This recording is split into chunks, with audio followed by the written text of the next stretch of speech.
வணக்கம் மக்களே! விஜய் வந்து கரூருக்கு வராருங்க பொதுக்கூட்டத்துக்கு. அவருக்கு கொடுக்கப்பட்ட ரோடு பார்த்தீங்கன்னா, மிக குறுகலான ரோடு. ஒரு பக்கம் பார்த்தீங்கன்னா, ஒரு வண்டி போலாம். இன்னொரு பக்கம் பார்த்தீங்கன்னா, இன்னொரு வண்டி போலாம். இதுதான் அப் அண்ட் டவுன் ரோடே. இந்த ரோட முழுசா குடுத்தாங்களா? இல்ல. கொஞ்சம் தூரம் நடந்து போனீங்கன்னா, ஒரு சைடே அடைச்சுட்டாங்க.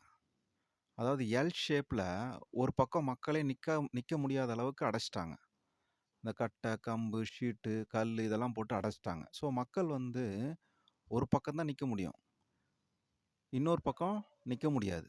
ஸோ அந்த மாரி இருக்கு. அதுவும் இல்லாம, அந்த ரோட்ல இன்னொரு பக்கம் ஒரு பெரிய காவா ஒண்ணு போது. அந்த காவாவ கான்கிரீட் போட்டு கட்டியிருக்காங்க. ஆனா மூடி போட்டுருக்காங்களான்னு பார்த்தா, மூடியும் போடல. அது ஓப்பன்ல இருக்கு. அப்படியே வாய பொளந்துக்கிட்டு ஓப்பன்ல இருக்கு.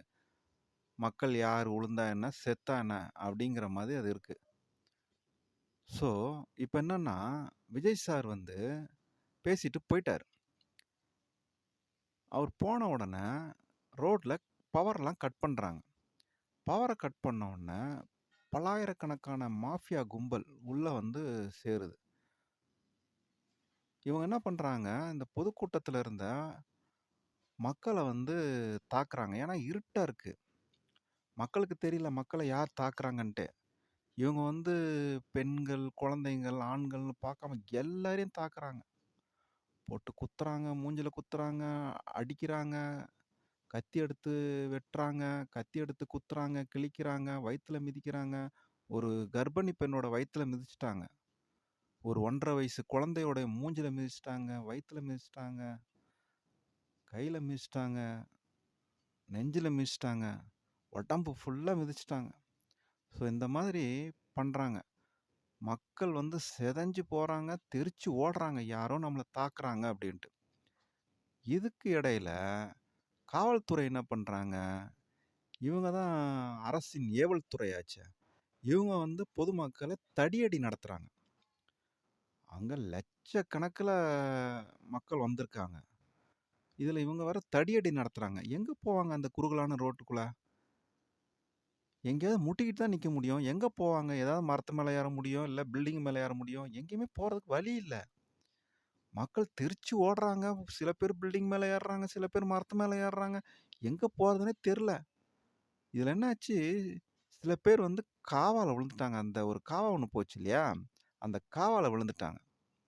இந்த காவால விழுந்தவங்களையும் இந்த மாஃபியா கும்பல் என்ன பண்ணுச்சு, அவங்கள போட்டு மிதிச்சு, அவங்கள அந்த காவாலயே வச்சு சமாதி கட்டிடுச்சு.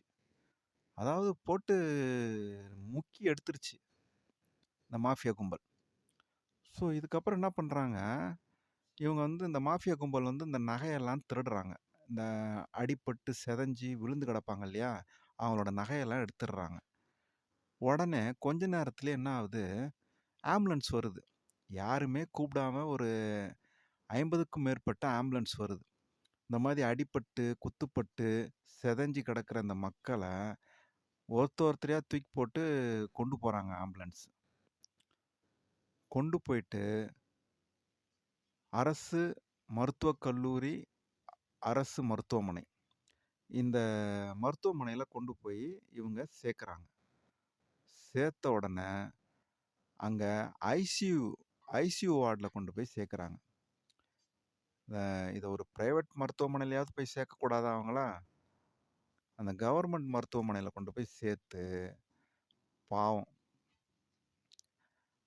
அதுதான் வந்து அங்கேயும் ஏவல் துறைகள் இருக்கிறாங்க. அதேபோல அ மாஃபியாக்கள் இருக்கிறாங்க. அவங்க என்ன பண்ணுவாங்க, மக்கள வந்து உள்ள கொண்டு போய் ஐசியூ வார்டு உள்ள கொண்டு போய் கேட்டெல்லாம் சாத்திட்டாங்க. எல்லா கேட்டையும் சாத்திட்டாங்க. அவங்களோட சொந்தக்காரங்களையும் பார்க்க விடல, அவங்களுடைய உறவினர்களையும் பார்க்க விடல, அவங்க குடும்ப உறுப்பினர்களையும் பார்க்க விடல. எல்லா கேட்டையும் சாத்திட்டாங்க. ஆனா, வெளிய வரம்போது அவங்க எல்லாருமே ஒரு 40க்கும் மேற்பட்ட மக்கள் வந்து இறந்து வெளிய வராங்க. இது எவ்வளோ பெரிய கொடுமைங்க. இது உலகத்துக்கே அடக்காது. மக்கள் தான் பதில் சொல்லணும். நன்றி.